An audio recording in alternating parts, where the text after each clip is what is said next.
Hi, I'm Keith Brooke. I write science fiction, I edit science fiction, I teach science fiction at university. I'm just recording an interview for a Reddit science fiction community.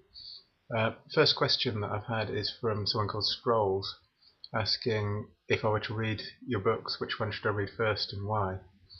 Um, my first response to that would be to ask, well, who are you? What kind of things do you like? Because I think one of the things that characterizes my writing is that I write lots of different kinds of things. Um, I've written science fiction for adults, fantasy for adults, horror for adults. I've written quite a lot of children's fiction as well. Um, I guess if you were to ask me what my favourite ones are, ones that I would really like people to be reading, um, probably some of the more recent books that I've written. Genitopia, which came out 5 years ago now, Um, it was a book that took me a long, long time to get around to writing. I accumulated notes for years. Um, Story of a far distant future whereby evolution's gone wild. You can't trust anything in the environment, and it's a story of a young man's quest to find his missing sister. Um, it's still a story that means a lot to me. The reactions from readers in particular have meant a lot to me, which is maybe is why it's one that stands out for me.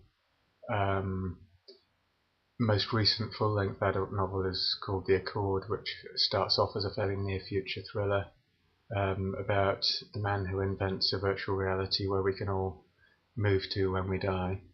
And it's a story about how small sparks can ignite big fires, and if there's a feud on our scale of things, what if you can live forever? How does a feud between two bitter rivals magnify over hundreds and thousands of years? And again, that's a story that's particularly dear to me. But really, it depends on what you like. I've written all kinds of things, as I say. I have several collections of short stories out. There's the teen fiction that I've written under the pen name Nick Gifford. So I'd want to get to know you before I try to push anything on you. The next question from Strolls is asking if there's any themes in science fiction that I really hate, anything that I just don't get on with. There isn't really. I'm open to all kinds of things. I think probably turning that around, as a writer, there are probably subjects that I've steered away from for various reasons. Until recently, that is. I've very rarely tried to write time travel stories, um, and very rarely tried to write stories that involve aliens. Aliens, I just struggle to believe for the length of a story. They tend to come across as people in rubber suits rather than genuine aliens that I can believe in. Maybe because I've been doing this for so long now, I've kind of come back to these subjects, and my most recent teen novel is a time travel story. Um, my next adult science fiction novel will be a novel crammed full with aliens of all kinds and descriptions. And I think I'm just setting myself challenges, trying to see where it takes me, trying to make life a bit difficult and interesting for myself. Next question from Strolls was asking who are my favourite science fiction authors. Far too many for me to name, really. Writers like Ian MacDonald, Kim Stanley Robinson, Robert Charles Wilson. Almost consistently they draw me into the stories. They transport me into other worlds. They convince me that those worlds are real, and I wish I could do what they do. But there's lots of other writers that I could name as well for that. Question from Donuts Cure Cancer. Odd name. Question is why? I mean, why science fiction? It's a question that's always intrigued me. I read all kinds of things. A lot of my reading is outside the genre, but I always come back to writing science fiction. I've never come up with an entirely convincing answer for why that should be, but I think probably it's a combination of things. I'm always drawn to big ideas, particularly as a writer, I want to explore things on a broad canvas. You can do that with contemporary fiction, but there's so much more scope to do that with science fiction or fantasy. I like the opportunity to come at things from different angles. Um, you know, people have preconceptions if you write a story set in the here and now, but if you write a story set 200 years in the future on another planet, people tend to put those preconceptions aside and just go with the story and go with the ideas. I think that's something that's always appealed to me about the genre. And, the audience is very open to ideas, that they want to do what I do. They want to come at ideas from different angles. And I think it gives the writer a lot of freedom when you've got an audience like that. Maybe another reason is that I think science fiction's probably the most political of all genres. Every time you make a decision about the world that you're portraying in a science fiction story, you're making a political judgment. You're saying something would work or something wouldn't work about the way that society's set up. And again, I think it comes back to making things difficult for myself. It puts me on the spot. It makes me think through solutions. It makes me think through problems, and hopefully come up with some interesting stories as a result of it. Ali asks me, do I feel that publishers have made science fiction a ghetto, and do I actually consider myself a science fiction author? Tackling that in reverse order, well, quite a lot of what I write is science fiction, so yes, I'm a science fiction author. Having said that, I write fantasy, I write horror, I write strange stuff that doesn't fit categories. I've even written a few mainstream things. Some of the books that I want to write are mainstream books. So I'm a writer who writes science fiction as well as other things, rather than a science fiction writer, perhaps. Yes, publishers have made science fiction a bit of a ghetto, but it's not just publishers. It's booksellers. They're the ones who put books on shelves in the shops. It's fans. Fans know what they like, and if you're a science fiction fan, why not seek out other science fiction rather than have to, try all kinds of things to see if you find what you want. I think when you make those sorts of choices, it's balance between going for something you think you're going to like and trying something different. So we're all responsible for making it a ghetto to whatever extent it is a ghetto itself.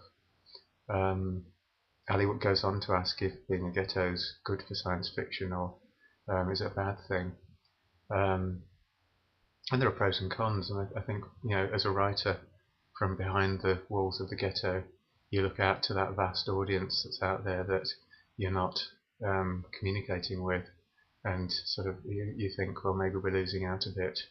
But then, within the ghetto, we have a really strong community feel. As I say, I've been involved in lots of different areas of publishing over the years, and science fiction is the one area where there's this sense where you can go to a convention and editors, writers, fans just mix in the bar, talk, chat. There's no hang-ups, no boundaries. So it's a really supportive community. How important do I think it is for science fiction to be credible scientifically, is Ali's final question. I think it's all about telling a convincing story for me. Fiction has to be believable. The reader has to believe for the duration of the story, or they have to be prepared to put aside their disbelief for the duration of the story. In science fiction, we have generally a very scientifically literate audience, so if as a writer I'm doing things that are just totally wrong, that I can't justify in any way, I can't pull the wool over people's eyes for the length of the duration of the story, then I'm going to lose those readers who know that it's nonsense. And as a writer, I'm scientifically literate too. If I don't believe in the world that I'm writing about, not only will the readers pick me up on the scientific flaws in a story, they'll get the sense that I just don't believe in what I'm writing and that it won't be good fiction. So it has to be convincing. You have to get the science right, just as you have to get the settings right, just as you have to write about characters in a convincing way. the whole thing has to work, and the science is a critical part of it for a science fiction writer. Jimmy Slay's Dragons, another good name, asks me, as a science fiction fan with an environmental studies degree, is interested in hearing how my education in environmental sciences might influence my writing or the topics that I pursue. My first degree was in environmental science, and it was a perfect degree for a budding science fiction writer. The courses ranged from hard sciences through social sciences, politics, economics. I even did some anthropology courses.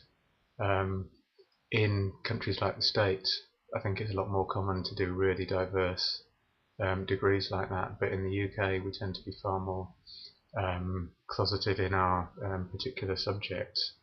So it's quite unusual to do a degree that covers that range, that breadth. And it was perfect for me. If you want to build worlds that people are going to believe in, you need to understand the science just as you need to understand the politics and how people interact. It was the ideal degree for me. But I think also it's not so much that having an environmental science education shapes what I write, but me being who I am, I did that degree because I have long-term interests in science and in the environment and how we interact with the environment. So I guess even without that academic background, I would still have written about the kind of things I do write about now. I would have just educated myself in a different way to do so. So the two, it goes together, really. It's more about who I am as a person, I think, than specifically that I have that degree. Second question from Jimmy Slay's Dragons is, as an editor of a webzine, what's my take on current science fiction magazines, both in print and on the web, and what does the future hold for these publications? I edited the Infinity Plus website for 10 years. Huge showcase for genre fiction writers, 2 million words of fiction, masses of reviews and interviews. The site's not currently being updated, but it's still available online. Lots of fantastic stuff there. It's not really an easy question for me to answer because simply I can't keep up with the magazines. I just don't have the time to read as much as I would like to read. When I can keep up with the magazines, Interzone, Asimov's are probably the two that I would keep up with most often, and probably through the years best anthologies by people like Gardner Dozois. I tend to keep up with what's happening in the short fiction world. I think the future of these publications, it has to belong to those that can adapt.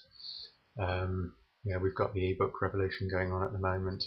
Lots of magazines are moving to put out ebook editions, which has to be the best thing for them to do at the moment. Who knows what's going to come after ebooks, what kind of distribution channels we're going to end up with. I think everything's going to be a lot more fluid. How will these magazines interact with social media? Where are the boundaries going to be? In 10 years' time, will we actually have magazines as such, or will they just be part of a bigger community? Something like Reddit. We've got all kinds of communities growing up through social media, and maybe publishing a short fiction and the kind of non-fiction you get in the magazines might migrate to these areas, rather than be sort of constrained into a monthly publication in print. Who knows? I think we have to be open to change, and those are the publishers that are open to change are the ones that are going to thrive.